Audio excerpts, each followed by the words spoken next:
computer. There we go. Okay, so let's just jump right in. So, hi, Maria.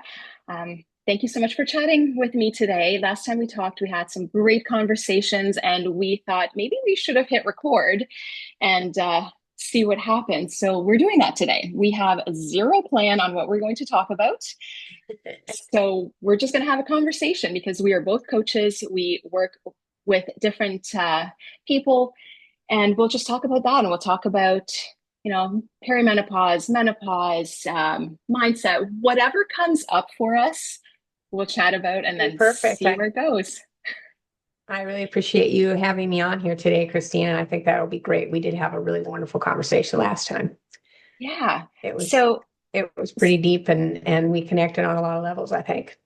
yeah, for sure. So, why don't we start with what you do and how you help people? Well, I'm basically a transformational slash holistic coach because I do health and life coaching. So I'm holistic in the way that I like to look at everything as a mind, body, soul connection, the whole body as a whole, and not just one or the other of each of those categories. And I prefer teaching about confidence, self-esteem building, identifying and overcoming negative beliefs or thought patterns like cognitive reframing, and the power of the mind to heal the body and how those things connect. I love that. Yeah, so the way I work with people, I specialize in perimenopause. I'm an ER nurse. I've been a nurse for 20 plus years, but I got into health coaching and specifically perimenopause because I realized as I was starting to go through perimenopause myself, I knew nothing. And when I went to my family doctor, she admitted that she didn't really know a lot, even though she was around the same age as me. So I thought there was this huge gap that women are experiencing in healthcare, especially, and I needed to learn more about it. So that's what I did. I dived into it and I switched my coaching to perimenopause. So now I work with women from a holistic lens. So, yes, I absolutely use my nursing background, but I work with more of like a mindset, habit change. And of course, we can add in nutrition and movement and sleep and all those things that are so important in order to thrive through perimenopause. But I do it a little differently because I also have a psychology background. So, mindset stuff I absolutely love. Got a mindset certification recently. So, I've been using that, adding that into my coaching. It's been really fun. And just seeing the results of working with women who are now, they're being listened to. And that is so huge because when you go to your doctor, a lot of times you're getting dismissed and you're given a pill and say, like, and they tell you, just go do whatever, here's a pill. And they don't listen to you as to what you actually need to be doing. So I'd love to hear your experience because now you're on the other side of it. So if you want to talk a little bit Yeah, about and I that. love all that. And I agree with what you're saying that I think that any type of transformation or change or being able to um, control or alter any type of disorder has a lot to do with mindset and with goal setting and long lasting habit formation. And that if you don't address your mental and emotional or psychological states behind everything, then you're not going to see very much change physically. And I am exactly, yeah, on the other side of that. I'm going through the 10th year of the perimenopause. So I hope it's coming to the end. I'm getting to where I'm sort of skipping my time of the month, maybe 3, 4 months in a row now, just only a tiny bit of spotting. And I've had just a lot of difficulty around the sleep and around the brain fog and the focus and just being very emotional, like not being able to really regulate my emotions or very highly angry and sensitive, is like the main things that I'm going through. Just like literally crying over what to have for breakfast or which outfit to wear. I mean, it's just absolutely ridiculous. And I don't really believe in medications because I think that medications cause a lot more side effects. But I have to tell you, I have considered and did ask, is there some kind of hormonal therapy? I can't take this anymore. And they, of course, said that's not until you've stopped your period. You're like completely in the full blown menopause that you haven't had one for a year. Oh, that is so incorrect. Oh my gosh, I'm And so I sorry can't you were told stand that.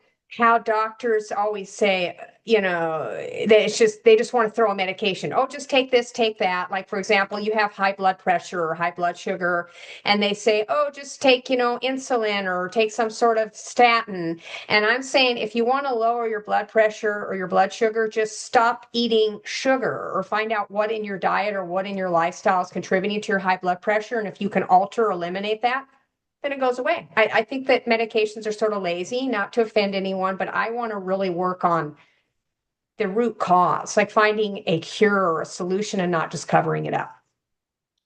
I agree with you to a point there, but the ER nurse in me says there is definitely a place for medications. And it could Well, be yes, there some that you're, conditions you can't avoid it. Yeah, yeah. yeah, but even things like high blood pressure that are probably related to your lifestyle. So in the immediate, like if your blood pressure is 200 on, 100 or whatever, then you absolutely need that medication in order to lower it safely. But at the same time, you need to be working on your lifestyle. So eventually you could potentially come off of that medication. So Right. there's definitely a time and place for that. And I just want to go back to what your doctor said about HRT and having to actually hit menopause before going on it. That is so incorrect because it actually, the most benefit you get from HRT is while you're going through the transition. And yes, you can absolutely go on it afterwards, after you've hit menopause, but there's so many benefits, besides the hot flashes and the brain fog and the moodiness and all of those things that you described. It actually protects your heart, it protects your bones. As your estrogen is declining, as your progesterone is declining, then your bones are no longer able to be as strong as they once were. So then you're going to deal with things like osteoarthritis. And then if you fall, you're going to fracture. So there's definitely a time and place for HRT. And I absolutely respect you saying that you don't like medications. And they're not the only thing that you can do. Absolutely. But, Right. don't But I mean, I'm discount the experiencing, benefits. and I appreciate your insight on that. And I usually don't, not to put doctors down. I know that you have a degree and all, but pardon me, that's my phone. I forgot to turn it off. So it's reminding me of our meeting, although you're a little late. I'm experiencing actually like a lot of, I was going to say not to be offensive to doctors, but I don't usually trust a lot of the recommendations because it seems like they're usually a little off, or it is either all medication based, or they say something like they don't really think that it's what you feel it is, or it's in your head, or they don't trust your own diagnosis of yourself because there's some sort of professional. And it's like, I think I know my own body. And the other Yeah. thing I'm experiencing that I like to talk to you about that I'd almost forgot while we're on the call is I don't know if this is part of the menopause or maybe it's the high, what do they call prostaglandins, or maybe something with my, not the estrogen, but the progesterone. I have a lot of, because I know the estrogen's low, a lot more pain. And I've been extra achy and stiff and a lot of like the bloating in my stomach, like really excessive bloating, which I know has something to do with menopause belly. But I wondered if you can Mhm. enlighten me. I do have neuropathy, so I know that's part of my pain, but I feel like my bones or my muscles are just really like I feel like they're breaking down. I was like literally afraid, or like it looked like my arches are breaking down. I feel like something's eating me away, like inside, like I just Mhm. hurt so much all the time, and I feel very stiff and achy. Like that feeling you get if you have an old injury when the weather acts up or the Yep. barometric pressure changes. And I don't know if there's something you can enlighten me what that's about, or if there's something I could do with my diet that might help with this extra pain or inflammation or whatever the heck is going Yeah, on. for sure. So, what could be happening is because we have progesterone receptors throughout our body. So, our brain, especially, that's where we get the brain fog from, but also, in our joints and muscles and all that. Like, there's receptors everywhere. So, as our progesterone is declining, then those areas are being affected, and especially the gut too. Right now, our gut is slowing down. We might see things like reflux, like heartburn, or the bloating, or like there's so many things that could be going on just because our progesterone is low. But that doesn't mean that you have to go on progesterone replacement. You can do things within your diet, of course. And I mean, this recommendation is for really anybody. Um, Things like reducing your sugar intake, reducing your simple carbohydrates, your ultra processed foods, making sure you're getting lots of fiber. and different types of vegetables and um, nuts and seeds and fruit and herbs and like all those things. And then also drinking lots of water as you're increasing your fiber intake, of course. So those things could help with inflammation. Um, there's a lot to unpack as to what could be going on, but that's a simple answer. Yeah, and I have multiple contradicting conditions, and even if you're, just in case y'all didn't know, even if you're a health coach or you're a doctor or you're a nurse and you've studied a lot, does not mean that you do not struggle with multiple health conditions of your Yep, own, or that you don't struggle with your weight loss balance, or that you didn't have a rough lifestyle before you got into health coaching and you did not eat right, because all those things exactly. apply to me. Yeah, that's me. And I have IBS, I have no gallbladder, and I have neuropathy. So the issue is it has a lot to do with high fats and sugar consumption. And if you get too much of any of those things, it sort of coats the nerve endings and flares up the neuropathy, which causes a lot of pain. And I do have arthritis.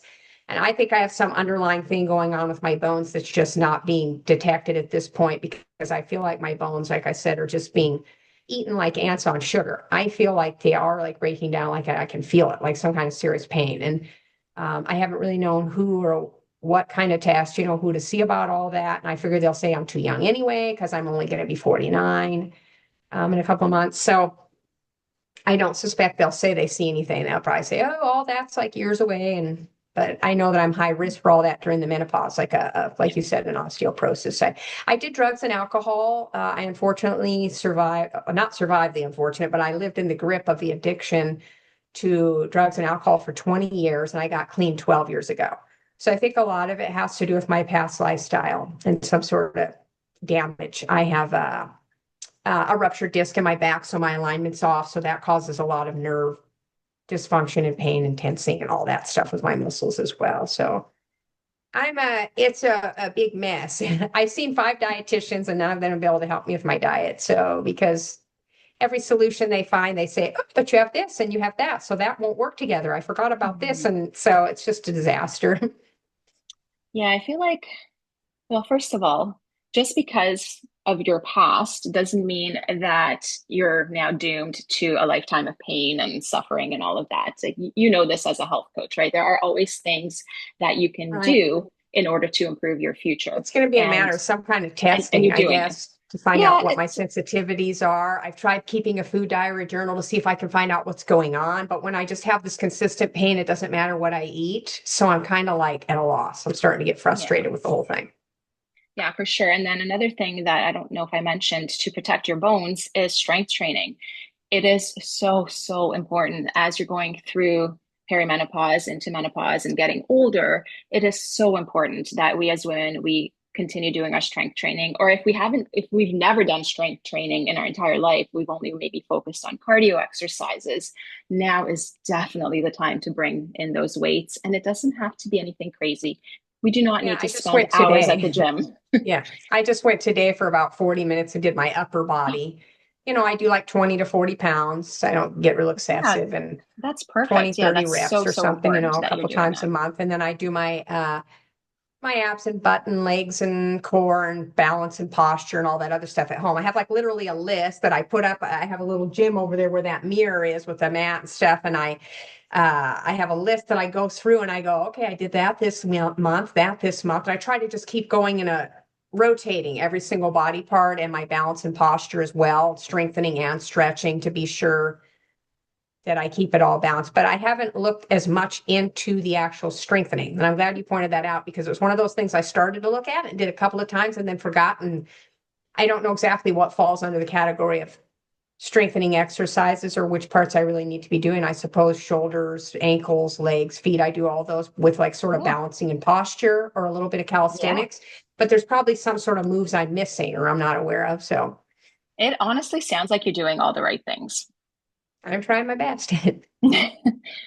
Yeah, for sure. So I would love to sort of pivot and let's talk about you and how you work with clients because you do coaching differently than what I do. So I would love to hear that. Yeah, and the thing is I'm still in the process. I'm working on a I was working on a one-on-one program, and then I started looking into creating a signature coaching program, which is a little bit different than one-on-one sessions.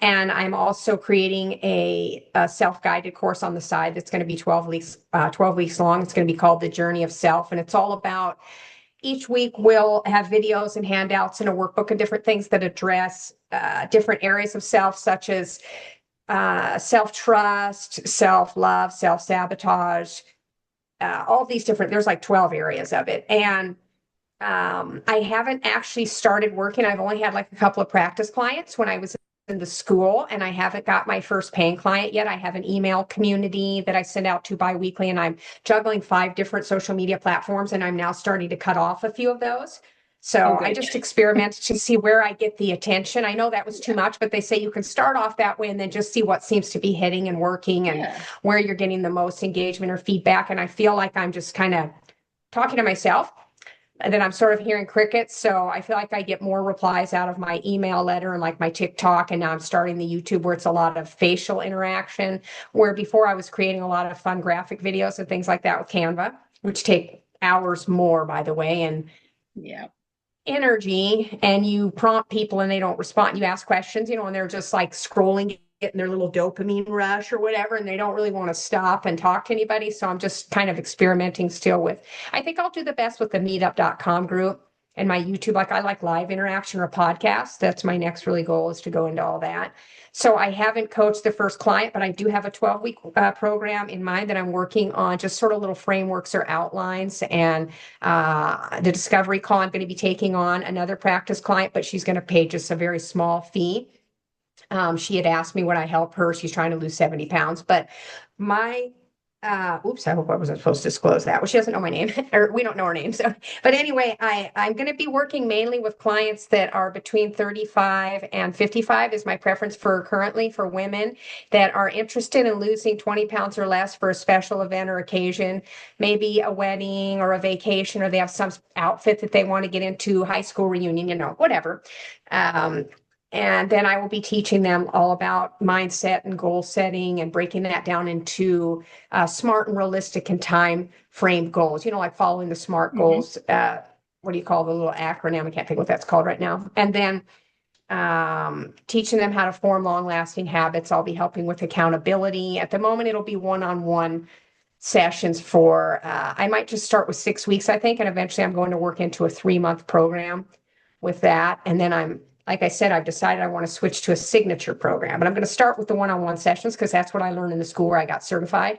But I've discovered that that is actually more time consuming, and then it might be a little more beneficial to get what you call a beta testing group, and you see them just a few less times. You don't see every single client every single week. So Hmm. it's a little bit less on the one-on-ones, but there's still constant connection and contact, and they can email me and talk to me, and I help them out regularly. But there's a little bit more for the client, to work on themselves, and they have to put out a little more individual effort towards that. Yeah, for sure. And I I love don't know what if you've ever there's heard one of it. It's a word. new thing. I Yeah. hadn't heard of it. Yeah, the one word that you said in there that I automatically heard was accountability. Yeah, let's try that again. Yeah. Accountability, which is so important as coaches, that we provide that for our clients, and that's what you and I both have in common. And also, like, I help with weight loss as well if that's what the client needs, but not necessarily. It might not be, but that accountability piece is so important, and that's what's missing in a lot of different programs. That we provide as coaches, and that's so important in order to, if their goal is to lose weight, then they're learning these habits and actually being able to maintain that long term.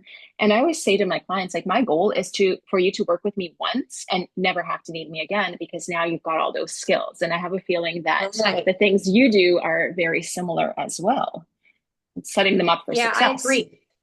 I agree. That's my goal too, is I don't want their client to feel like they need to check in with me constantly or ask for advice or be guided. I want them to have all the tools and the skill set so that when we're done, they know where to go next and how to maintain their goal setting and accomplishing and completing all those goals. Mhm. So I do a weekly check-in, or I email occasionally or call and just say, how's it going? We go over what any obstacles or challenges were, or maybe if they're struggling to stay on point or on track with a certain goal, maybe they've made it a little bit too large or too broad up front. And I believe that it helps to sort of just pick a little tiniest, like what's the tiniest little step that you can take, Mhm. and that will make you feel successful and like you can handle it. And then you, like, for example, I just signed up for something called Substack, and it's where you can put articles and emails and posts and stuff, and your business gets noticed there.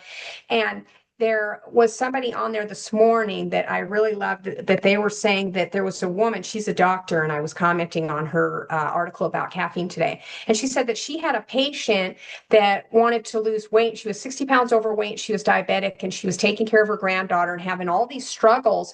And she didn't feel like she could handle one more thing on her plate. And so, how she had her start, like how maybe you can just swap out one little bad snack for something healthy or something simple, to look, instead of looking at the giant the end outcome picture. She said, well, when are you already outside anyway? And the lady was like, what do you mean? And she said, well, when do you normally go outside? If you're not able to exercise, when are you going outside anyway? What are the normal times? So she said, well, to get in my car to go to work, and when I come home and go in the house, and that's, she never goes outside. Mhm. And so the doctor said to her, can you walk to the end of the driveway every time before you get in your car to go to work or when you get home from work? And she said, well, why would I do that? She goes, well, this is just a simple way to incorporate something new into something you're already doing. It's just a little tiny extra step of down the driveway and back, if that's all the exercise you can do. Yeah. And she said, okay, I guess I could do that. I don't see what good it'll do. And after months of doing that, in a couple of years, she ended up walking a little farther down the street and then around the block. And then she was doing a mile. And then she started doing 2 miles. And after a couple of years, she reversed her diabetes. She lost 60 pounds. I mean, it was incredible. It actually, and so I believe in double checking with the client, saying, well, if this isn't working, maybe we need to alter what you've decided to start with. Maybe it's a little bit too big, or it's a Yeah. little bit too far ahead. What can we do that's simple? And then I like to ask them, what would help you this week? What needs to be in place to set you up for inevitable success? And are there any types of obstacles or challenges or something you need to delegate or you need to alter in your life that will help to be sure that you succeed? If there's something that you already know that might block you, try to think of the thing in advance that might get in the way, and how do we hit that head on now. We meet that and go, okay, we already know that you're going to have a problem here, or that this might happen, or what usually causes you to fall off track, or what bad habit do you know you're going to do tonight at midnight, or, and we go through planning ahead for that. Yeah, and what you just mentioned there, it's called if then planning, and I do the same thing with my clients too, regardless of what habits they're If, trying to work on, right? So if right, this is going if to this happen, happens, yeah. yeah, if I'm I, super tired today, if I have no energy to go to the gym, then I'm going to walk to the end of my driveway, or do a quick lap around the block, or whatever you're planning on doing, instead of that bigger thing that feels just so overwhelming to do in that I situation. love that too. Yeah. And then having clients come up with their own if then plans instead of us telling them, oh, this is what I think you should do instead. So it's putting, the accountability on the client, and it makes sense for them because they know what they can handle in those tougher Because, situations. and I love that too. I appreciate you sharing that.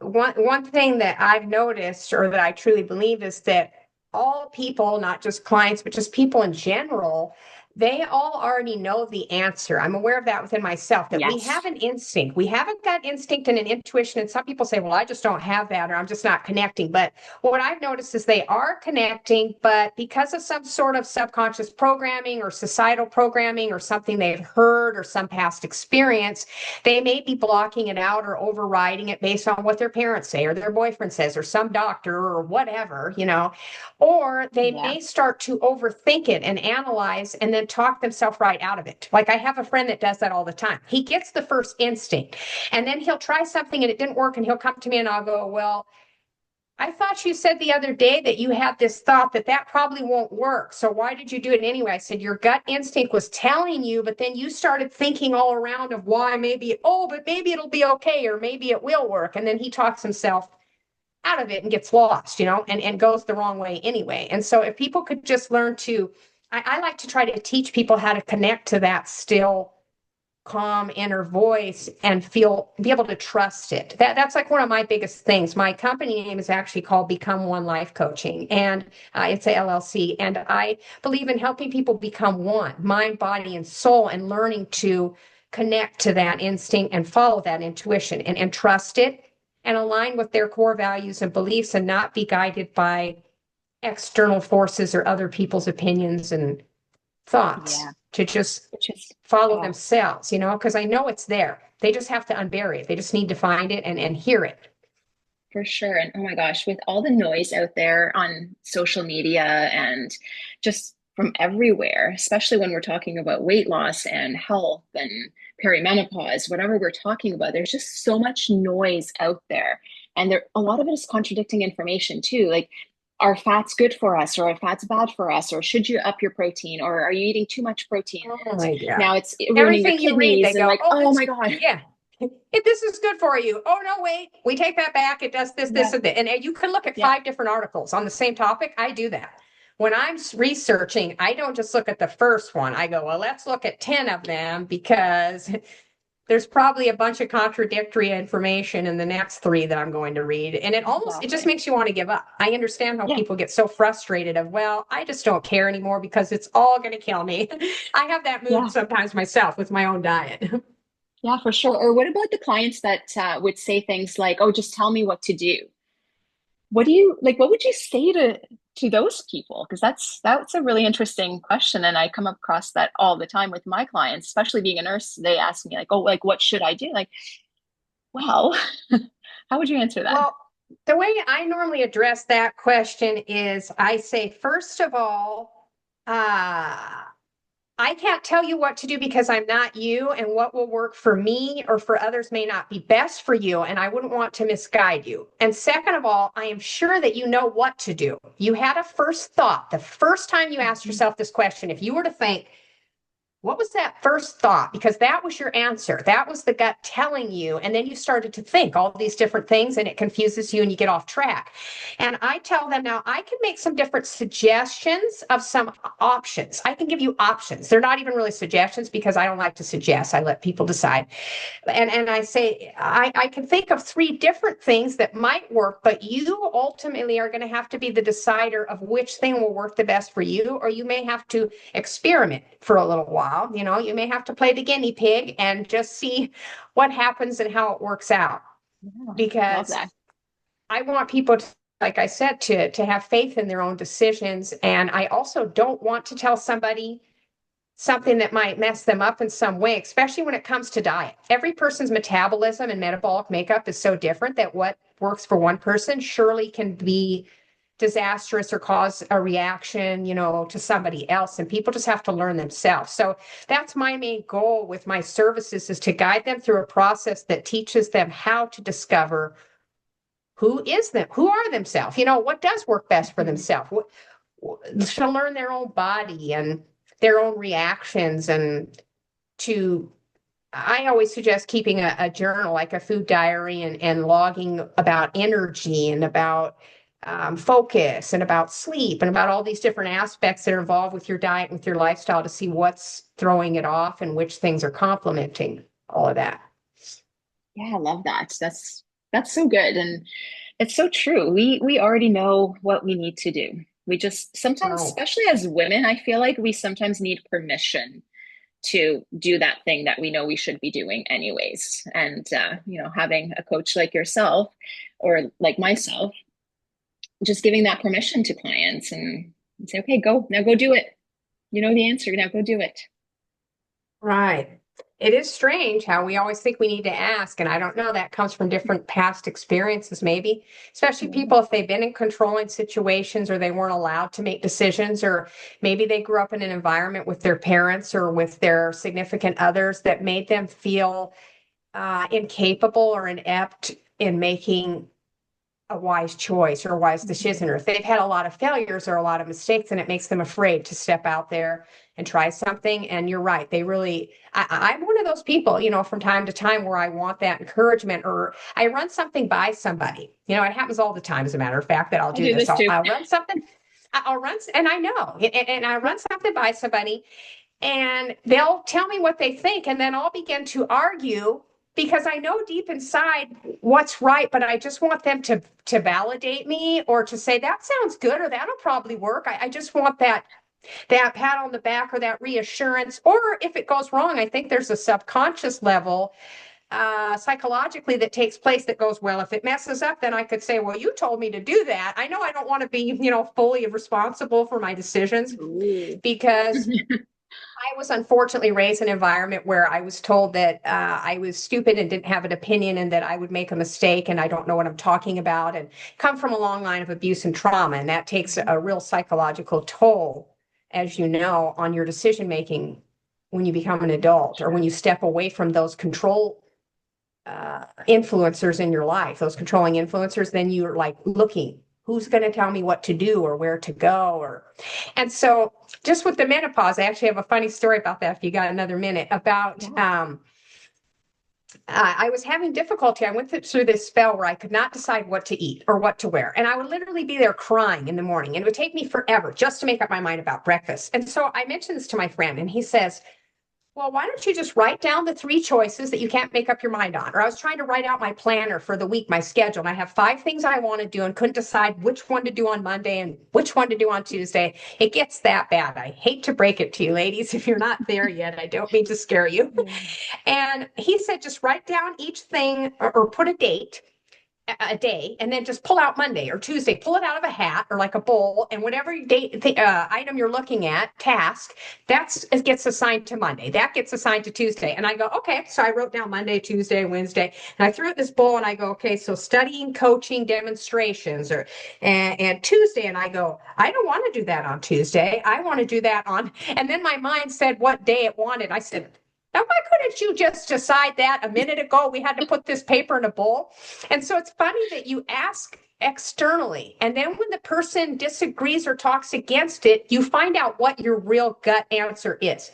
Because then you start to argue, and they go, well, I don't know why you're asking me if you're just going to do whatever you want to do anyway. And the whole thing is just really baffling. I don't know. It is a very Yeah. strange situation, isn't it? How we do that as people. Yeah, for sure. I do this sometimes too. And it takes time to, give yourself permission and learn. And we're humans. We grow and we learn throughout our life. Right. So You just have to yeah, learn to have faith in yourself and trust yourself. And exactly. Exactly. I'll be Oh talking my about gosh. a lot of that on my YouTube channel, actually. Um, I don't know. You don't have a YouTube channel, do you? You're just on I do Instagram not. currently? I do not. I Oh, have okay. TikTok, I have Instagram, I have LinkedIn, um, no YouTube. Maybe I need to start. Yeah, I have TikTok, and well, I have them all, but like I said, I'm going to be migrating to mostly TikTok and YouTube. And my new YouTube channel is called It's All Connected with Maria. And it actually addresses a lot of these issues about mind, body, soul connection, the power of the mind to heal the body. And then I've got confidence building and weight loss and metabolic. I have like a health playlist. I don't remember all the playlists, but I have like a health and wellness and metabolic, health and wellness playlist. And then I have the confidence and the self-esteem and the limiting and negative beliefs, emotional regulation, stuff like that, conflict resolution. I Yeah. have a bunch of interesting playlists that I'm just trying to alternate equally through, so everybody gets a chance to hear what they subscribe for in the first place. I could make up my mind on just one, so I'm just going to try out talking about multiple things. And I figure eventually I'll find something that really resonates with me and my audience the most, and maybe I'll taper off a few of those. So I tried Yeah, I doing love that. the playlist about and helping the environment, or natural choices, like conscious choices and more natural living, like ways to wash your body and wash the dishes and clean your house with a less impact or negative influence, like on the climate and the living Mhm. things and all the planet and all that. But that one hasn't worked out. I went as far as washing with grapefruits and sea salts and oils, and I tried all kinds of tricks to stop using chemicals, and I haven't had much luck with that. I'm hoping for some input from some viewers that have tried something that works that isn't, damaging everything, but we'll see if Yeah. I get any feedback. Well, I can tell you what I use, and because I'm the same too. Oh, I, that'd I be don't love great. Oh, chemicals. great. Would love I that. actually I love the Norwex products. I don't know if you're familiar with the company at I have all. not It heard of that. it is an MLM company, but that's okay. We're not gonna hold that against them. But the products they have, like you can literally use a cloth and just cloth and water to, wipe your windows, wipe your counters, like wipe everything with Like it's just cloth a and water. cloth that gets rid of It's the some sort of streaks or something. yeah, it's some sort of like microbial, antimicrobial, whatever they have in there that you don't need any chemicals. So I use Oh, that for that's most of the great. time. Let me, I don't have my pen and paper, of course, Ann. Let me jot that down. I like the sound of that. Okay, go ahead. What is it? It's Norwex, Norwex? Norwex.